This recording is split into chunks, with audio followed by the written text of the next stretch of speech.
बोलिए श्री कृष्ण कन्हैया लाल की जय। बोलिए श्री एकादशी महारानी की जय। ब्रह्मा जी कहते हैं, हे मुनि सत्तम, पापों को दूर करने वाला, पुण्यों को बढ़ाने वाला, बुद्धिमानों को मोक्ष प्रदान कराने वाला प्रबोधनी एकादशी का महात्म्य सुनो। हे विप्रेंद्र, भागीरथी गंगा पृथ्वी पर तभी तक गरजती हैं जब तक पापों को नाश करने वाली कार्तिक में प्रबोधनी एकादशी नहीं आती। तीर्थ, समुद्र, सरोवर तभी तक गरजते हैं जब तक कार्तिक की प्रबोधनी एकादशी नहीं आती। 1000 अश्वमेघ और 100 राजसूय यज्ञ का फल मनुष्य को प्रबोधनी एकादशी के उपवास से मिल जाता है। नारद जी कहते हैं, एक बार भोजन से क्या पुण्य होता है? हे पितामह, नक्त भोजन और उपवास से क्या पुण्य होता है, सो मुझसे कहिए। ब्रह्मा जी बोले, एक बार भोजन से एक जन्म का पाप दूर होता है।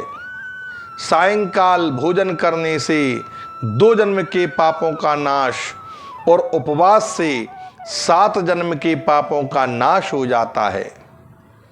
हे पुत्र, जो वस्तु त्रिलोकी में कठिनता से मिलती है, जो मिल नहीं सकती है और जो दिखाई नहीं देती है, ऐसी वस्तु को प्रबोधनी एकादशी प्रदान कर देती है।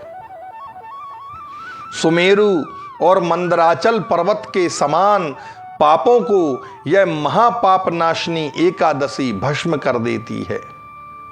हजारों पूर्व जन्म के किए हुए दुष्कर्मों को जागरण करने से रुई के ढेर के समान यह प्रबोधनी एकादशी जला देती है। हे मुनि शार्दूल, जो स्वभाव से विधि पूर्वक प्रबोधनी एकादशी के उपवास को करता है, उसका जैसा फल कहा गया है वैसा ही उसको प्राप्त होता है। हे मुनि, जो मेरे कथन के अनुसार थोड़ा भी सुकर्म करता है, उसको सुमेरु के समान फल प्राप्त होता है। हे नारद जी, जो विधि रहित सुमेरु के समान भी सुकर्म करता है, उसको धर्म फल अणुमात्र भी नहीं मिलता। जो संध्या नहीं करता, व्रत को बिगाड़ने वाला नास्तिक होता है, वेद निंदक होता है, धर्मशास्त्र की निंदा करने वाला है, उसके शरीर में धर्म नहीं रहता। परस्त्रीगामी, मूर्ख, उपकार को ना मानने वाला, धोखा देने वाला, इन मनुष्यों के शरीर में धर्म नहीं रहता है। ब्राह्मण अथवा शूद्र जो पराई स्त्री से विशेष करके ब्राह्मणी से भोग करते हैं, वे दोनों चांडाल के समान कहे गए हैं। हे मुनि श्रेष्ठ, जो ब्राह्मण सुहागिन अथवा विधवा ब्राह्मणी से विषय करता है, वह वंश सहित नष्ट हो जाता है। जो अधम ब्राह्मण पर स्त्री का गमन करते हैं, उनकी संतान नहीं होती है। जन्म भर जो पुण्य किया है, उसका फल उनको प्राप्त नहीं होता है। जो गुरु और ब्राह्मणों को अहंकार दिखलाता है, उसका पुण्य शीघ्र ही नष्ट हो जाया करता है। बुरे आचरण करने वालों, शूद्री से विषय करने वालों तथा दुर्जनों की सेवा करने वालों का धर्म नहीं रहता है। हे नृपश्रेष्ठ, जो पतितों का संग करते हैं और जो उनके घर जाते हैं, वे यमलोक को जाते हैं। हे वत्स, स्वागत, आसन तथा भोजन से जिन मनुष्यों का धर्म नष्ट हो गया है, उनकी कीर्ति, आयु, संतान और सुख नष्ट हो जाता है। जो नीच मनुष्य साधुओं का निरादर करते हैं, वे धर्म, अर्थ, काम से हीन होकर के नरक की अग्नि में भस्म हो जाते हैं। जो नीच मनुष्य साधुओं का अपमान करके प्रसन्न होते हैं और जो अपमान करने वालों को नहीं रोकते हैं, वे मूर्ख अपने कुल का नाश देखते हैं। 60 चुगलखोर और भ्रष्टाचारी, इनकी दान और हवन करने से भी गति नहीं होती है। इसीलिए जिससे संसार में निंदा हो ऐसा कोई भी कार्य नहीं करना चाहिए। अच्छे कर्म करने चाहिए जिससे धर्म नष्ट ना हो। जो कोई अपने मन में ये सोचते हैं कि हम प्रबोधिनी का व्रत करेंगे, तो ऐसा विचार करने से ही उनके 100 जन्मों तक के पाप नष्ट हो जाते हैं। जो कोई प्रबोधिनी की रात्रि को जागरण करता है, वह बीते हुए वर्तमान और भविष्य के 10,000 कुल को विष्णु लोक में पहुंचा देता है। उसके पितृगण पूर्व जन्म के कर्मों से प्राप्त हुए नरक के दुखों से छूट करके विष्णु लोक में प्रसन्न होकर के, सुशोभित होकर के निवास करते हैं। हे मुनि, ब्रह्म हत्या से लेकर के बड़े पापों का नाश करने वाला ये मनुष्य भी विष्णु भगवान के जागरण करने से पापों से छूट जाता है। जो अश्वमेघ आदि सुंदर यज्ञों से फल प्राप्त नहीं होता है, वह प्रबोधिनी एकादशी के व्रत में जागरण करने से प्राप्त हो जाता है। सब तीर्थों में स्नान करने से, गौ स्वर्ण पृथ्वी का दान करने से वह फल नहीं मिलता है जो एकादशी के जागरण से मिलता है। हे मुनि शार्दूल, जिसने कार्तिक में प्रबोधिनी का व्रत किया है वही पुण्यात्मा है और वही कुल को पवित्र करने वाला पैदा हुआ है। जैसे मनुष्यों की मृत्यु निश्चय है, वैसे ही धन का नाश भी निश्चय है। यह समझ करके मुनि श्रेष्ठ एकादशी के व्रत का जागरण व उपवास करना चाहिए। जो कोई विधि पूर्वक प्रबोधिनी एकादशी का व्रत करते हैं, उनके घर में त्रिलोक के सब तीर्थ आ जाते हैं। सब कामों को छोड़ करके भगवान के प्रसन्न करने के लिए कार्तिक में सुंदर प्रबोधिनी का व्रत करना चाहिए। जो प्रबोधिनी एकादशी का व्रत करता है वही ज्ञानी है, योगी है, तपस्वी है, जितेंद्रिय है। उसी को भोग और मोक्ष प्राप्त होता है। यह एकादशी भगवान विष्णु की बड़ी प्यारी है और धर्म के सार को देने वाली है। इसका एक बार व्रत करने से ही मोक्ष का भागी हो जाता है मनुष्य। हे नारद जी, प्रबोधिनी का उपवास करने से मनुष्य फिर जन्म नहीं लेता है। इसलिए सब कर्मों को छोड़ करके एकादशी का उपवास करना चाहिए। कर्म, मन, वाणी से जो कुछ पाप किए हैं उसको प्रबोधिनी के जागरण से भगवान दूर कर देते हैं। ब्रह्मा जी कहते हैं, वत्स, प्रबोधिनी के दिन मनुष्य भगवान के निमित्त स्नान, दान, जप, होम, तप जो कुछ भी करते हैं वह अक्षय हो जाया करता है। जो मनुष्य एकादशी का व्रत करके भक्ति से भगवान का पूजन करते हैं, उनके 100 जन्म के पाप दूर हो जाते हैं। हे पुत्र, यह व्रत बड़े पापों के समूह को नष्ट करने वाला है। प्रबोधिनी के दिन इसका विधि पूर्वक उपवास करना चाहिए। इस व्रत से भगवान को प्रसन्न करके 10 दिशाओं में प्रकाश करता हुआ मनुष्य भगवान विष्णु के लोक को जाता है। हे मनुष्यों में श्रेष्ठ, कांति की इच्छा करने वाले मनुष्यों को कार्तिक में प्रबोधिनी व्रत यत्न पूर्वक करना चाहिए। हे वत्स, बाल्यावस्था, युवावस्था और वृद्धावस्था में किए गए थोड़े अथवा बहुत से 100 जन्म के पापों को, हे नारद, सूखे, गीले और छिपे हुए सभी पापों को भक्ति से भगवान का पूजन करके नष्ट कर दिया जाता है। यह पवित्र एकादशी धन धान्य को प्रदान करने वाली, सब पापों को दूर करने वाली, भक्ति पूर्वक इसका व्रत करने से ऐसी कोई वस्तु नहीं है जो दुर्लभ हो। सूर्य चंद्र के ग्रहण में स्नान दान से जो फल प्राप्त होता है उससे 1000 गुना फल इस एकादशी के व्रत में जागरण से मिलता है।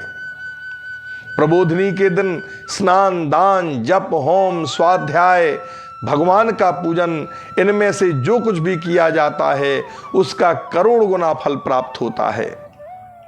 कार्तिक की एकादशी का व्रत न करने से जन्म भर का किया हुआ सब पुण्य वृथा हो जाता है।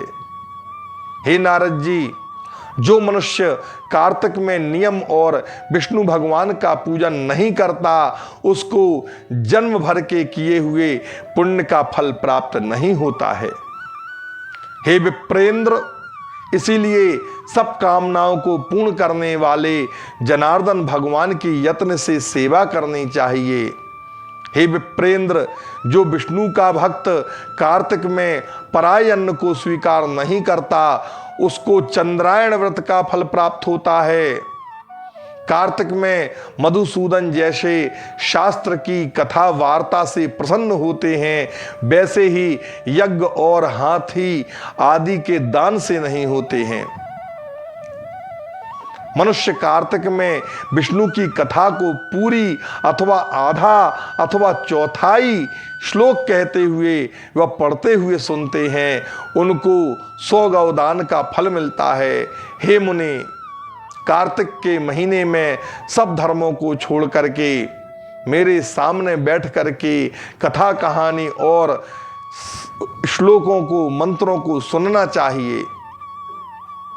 ब्रह्मा जी कहते, मुने, कल्याण के लिए अथवा धन के लोभ से जो कार्तिक में भगवान की कथा कहता है वह अपने सैकड़ों कुलों का उद्धार कर देता है। जो मनुष्य कार्तिक में नित्य प्रति शास्त्राध्ययन के आनंद से अपना समय व्यतीत करता है उसके समस्त पाप नष्ट हो जाते हैं। जो मनुष्य नियम से विशेष करके कार्तिक में भगवान की कथा को सुनता है उसको 1 सहस्त्र गौदान का फल प्राप्त होता है। जो भगवान के प्रबोध के दिन कथा कहते हैं सुनते हैं, हे मुनि, उनको सप्तद्वीप युक्त पृथ्वी का दान फल प्राप्त होता है। कहते हैं ब्रह्मा जी, हे मुने, जो मनुष्य सुंदर विष्णु की कथा को सुन करके यथाशक्ति वक्ता का पूजन करते हैं उनको सनातन स्वर्गलोक की प्राप्ति होती है। ब्रह्मा जी का वचन सुन करके नारद जी कहते हैं, हे स्वामिन, हे सुरोत्तम, एकादशी की विधि मुझसे कहिए। जिस एकादशी के करने से जैसा फल मिले सो भी मुझसे कहिए।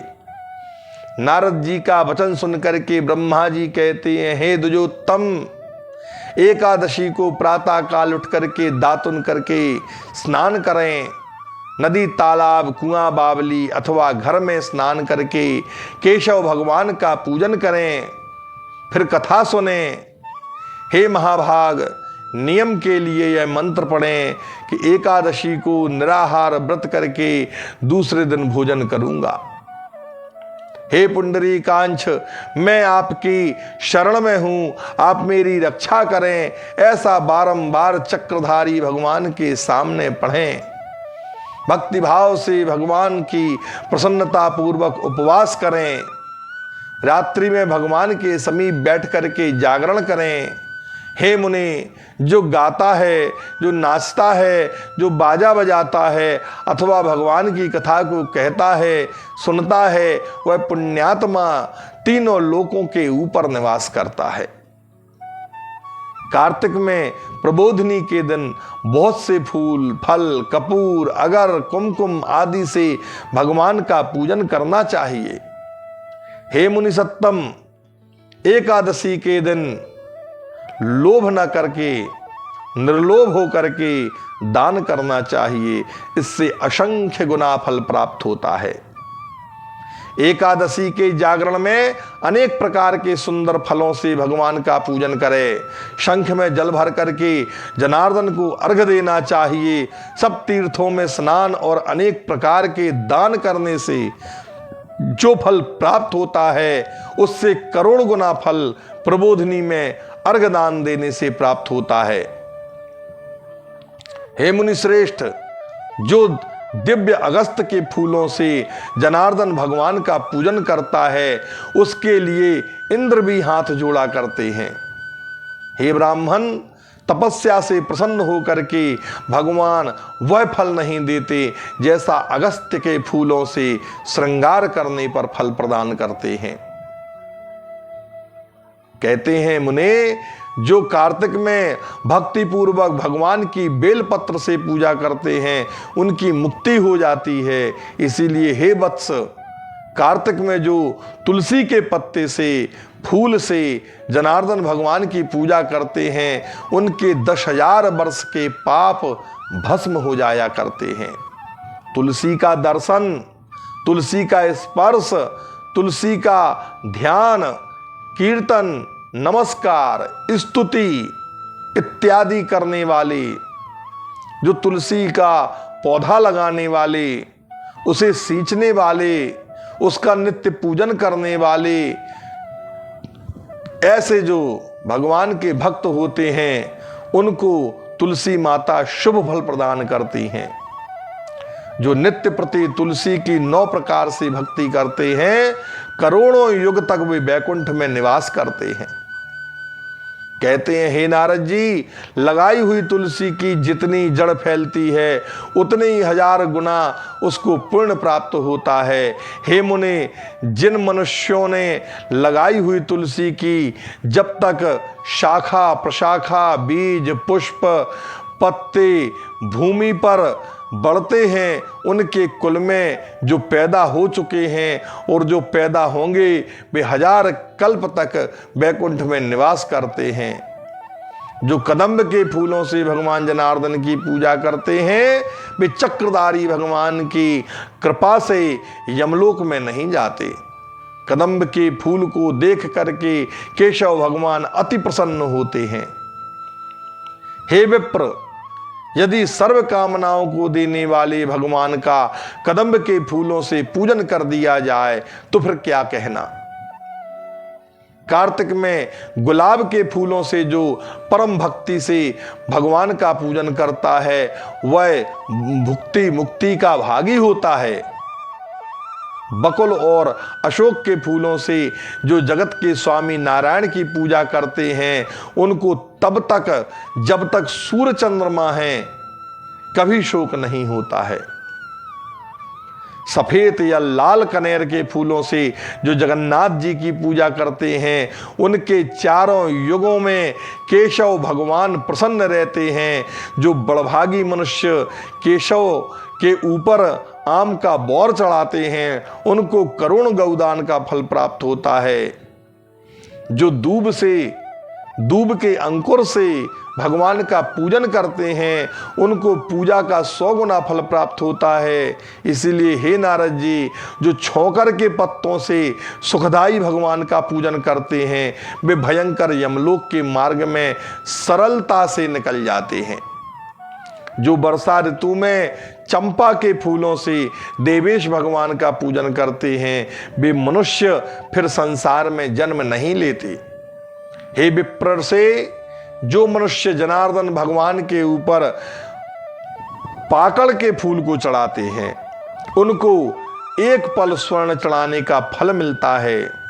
जो मनुष्य सुनहरी केतकी का फूल भगवान जनार्दन पर चढ़ाते हैं गरुड़ध्वज भगवान उनके करोड़ों जन्म के पापों को भस्म कर देते हैं। जो कुमकुम के समान लाल रंग की सुगंधित शतपत्री से भगवान जगन्नाथ जी का पूजन करते हैं उनका श्वेत दीप में निवास होता है।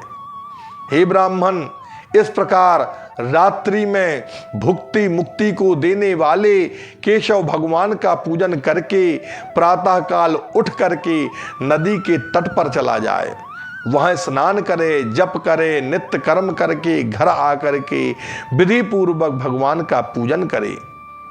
व्रत के पारायण के लिए बुद्धिमान मनुष्य ब्राह्मण भोजन करावे, भक्ति युक्त चित्त से सिर झुका करके क्षमा मांगे, फिर भोजन वस्त्र से अपने गुरु की पूजा करे और चक्रपाणी भगवान के प्रसन्न करने के लिए दक्षिणा और गौदान देवे। ब्राह्मणों को यत्न पूर्वक भूयसी सी दक्षिणा देनी चाहिए। जो वस्तु छोड़ी है उन नियमों को ब्राह्मणों के सामने छोड़ना चाहिए। ब्राह्मणों के सामने उस नियम को कहकर यथाशक्ति दक्षिणा दे करके, हे राजन, नक्त भोजी मनुष्य अच्छे ब्राह्मणों को भोजन करावे। अयाचित नियम से स्वर्ण सहित बैल का दान करे। जिसने मांस भक्षण छोड़ दिया है उसको दक्षिणा सहित गौ देनी चाहिए। अन्न को छोड़ने के नियम में चामर देना चाहिए। हे राजन, भूमि पर सोने वाले को गद्दा और चादर समेत शैया देनी चाहिए। पत्तल पर भोजन करने वाले को बर्तन में घी भर करके देना चाहिए। मौन धारण करने वाले को घंटा, तिल और स्वर्ण देना चाहिए। ब्राह्मण ब्राह्मणी को घी मिला हुआ सामान भोजन कराना चाहिए। बाल धारण करने वाले को बट्टा, जूता, त्याग करने वाले को एक जोड़ा जूता दान करना चाहिए। मौन छोड़ने वाले को बूरा देना चाहिए। विष्णु के मंदिर में अथवा देव स्थान में नित्य दीपक जोड़ना चाहिए। नियम की समाप्ति में तांबे या स्वर्ण की बेली में घी भर करके उसमें लाख बत्ती जला करके विष्णु के भक्त ब्राह्मणों को देना चाहिए। एक दिन छोड़ करके उपवास करने में 8 कलश वस्त्र और स्वर्ण से शोभित करके देना चाहिए। ब्राह्मणों को नमस्कार करके विदा करें, फिर आप भोजन करें। 4 महीनों में जो छोड़ा है उसकी समाप्ति को, हे राजेंद्र, जो बुद्धिमान इस प्रकार आचरण करता है उसको अनंत फल मिलता है, अंत में वैकुंठ को जाता है। जो मनुष्य चातुर्मास के नियम को निर्विघ्न समाप्त कर लेता है वह कृतकृत्य हो जाता है, फिर संसार में जन्म नहीं लेता है, अर्थात मुक्त हो जाता है। हे महिपाल, ऐसा करने से व्रत पूर्ण हो जाता है। यदि व्रत बिगड़ जाए तो वह मनुष्य अंधा व कोढ़ी रहता है। जो तुमने मुझसे पूछा था वह मैंने तुमसे कह दिया है। इसके पढ़ने वाले, इस कथा को सुनने वाले और सुनाने वाले सभी अनंत गौदान का फल प्राप्त करते हैं। इति श्री स्कंद पुराणे कार्तिक शुक्ला प्रबोधिनी व्रत महात्म्यम। बोलिए कृष्ण कन्हैया लाल की जय। बोलिए एकादशी महारानी की जय।